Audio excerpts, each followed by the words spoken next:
Welcome to the workshop. We want to take one last look at statements and connectives. And while we've taken a look at all of the connectives, what we want to do is take a look at a couple variations on conditional statements. So let's take a look at some examples.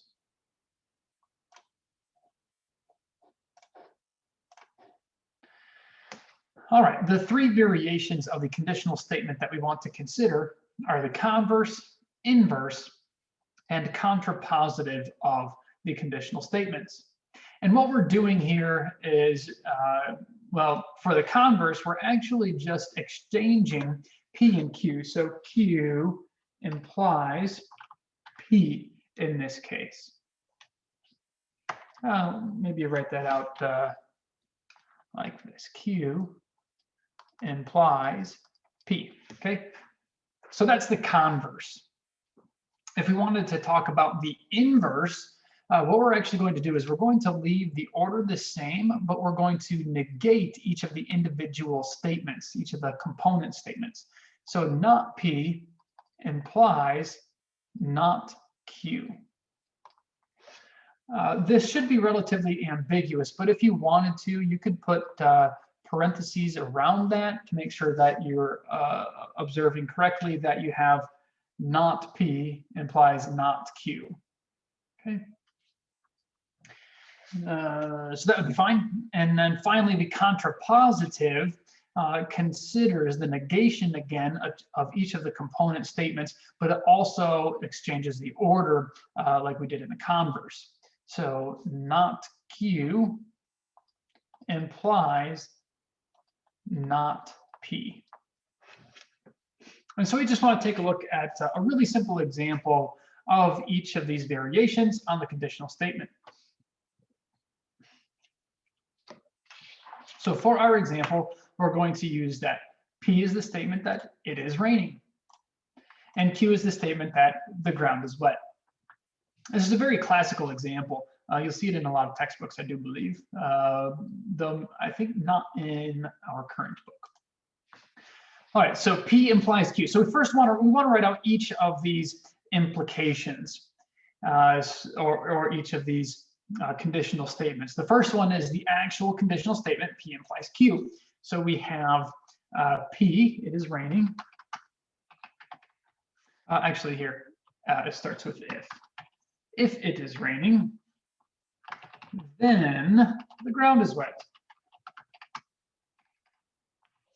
Excellent.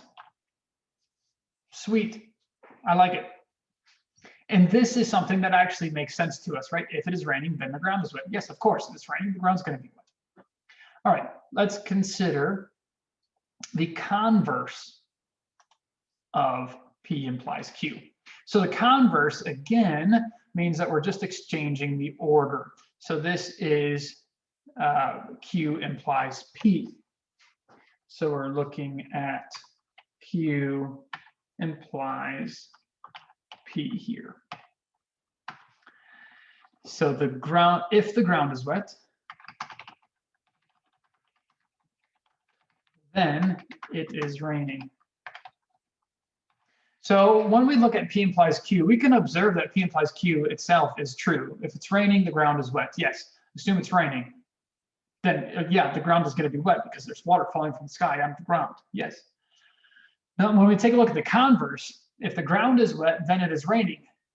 So we go outside, we see the ground is wet. Does that mean it is raining? No, not necessarily.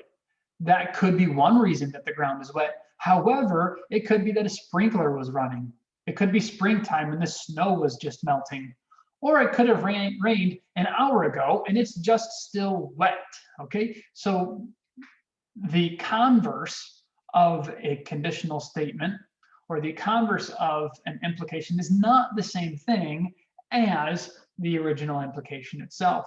That's really an important thing to observe. All right, so let's look at the inverse of the implication. So in this case, we're taking a look at the inverse would be negating but keeping the order.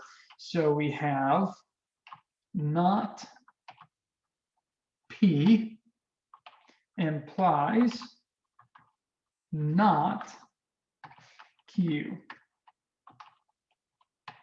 So that's what we're taking a look at. So if it is not raining, then the ground is not wet. All right, so again, P implies Q. We know that one is true. If it's raining, the ground is going to be wet. That's a familiar thing to us. If it's not raining, does that mean the ground is not wet? No, not necessarily. Again, for the same reasons that the converse wasn't true, a sprinkler could be running when it's not raining, and the ground would still be wet. So that would give us a condition where this is true. The first component statement is true, but the second component statement is false. The premise is true, but the conclusion is false. So overall, the implication would be false. Okay. All right. So it's not the same thing as the original statement. All right, so let's take a look at the contrapositive. So we negate the components again, and we exchange their order. So this is not Q implies, not Q implies not P. So when we're looking at this, we have if the ground is not wet, then it is not raining. Now this makes some good sense. If the ground is not wet, could it be raining? No. Now you could be trying to make a technicality and say, hey, it's raining, but the rain hasn't made it to the ground yet. Don't be too picky with me. Okay, we're not looking at these silly details. If it's raining, we know that because the raindrops have made it to the ground. Okay, so if the ground is not wet, we can be confident that it's not raining, or we know that it's not raining. So it actually works out that this statement here, the contrapositive, is essentially equivalent to, it's the same thing as the original implication itself. Again, this is something important to notice. We'll take a look in the next section about how we can justify that each of these things are the same or are not the same as the original implication.